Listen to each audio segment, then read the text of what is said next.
Hey there, beauty lovers! Welcome back to our channel. Today, we're sharing a simple yet effective DIY face mask using besan or gram flour.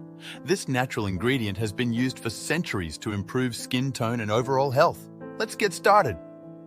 Here are the ingredients you'll need: besan, turmeric, lemon juice, and curd. Mix 2 spoons of besan with half a spoon of turmeric, half a spoon of lemon juice, and a spoon of curd. Apply this mixture evenly on your skin, avoiding the eye area.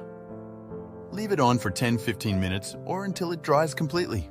Besan is rich in antioxidants, vitamins, and minerals that help to brighten and even out your skin tone. Turmeric has anti-inflammatory properties, while lemon juice acts as a natural astringent. Curd moisturizes and soothes the skin. And here's the result. My skin looks brighter, smoother, and more radiant. Try this mask once or twice a week for best results. Thanks for watching, guys. Don't forget to like, comment, and subscribe for more DIY beauty tutorials and natural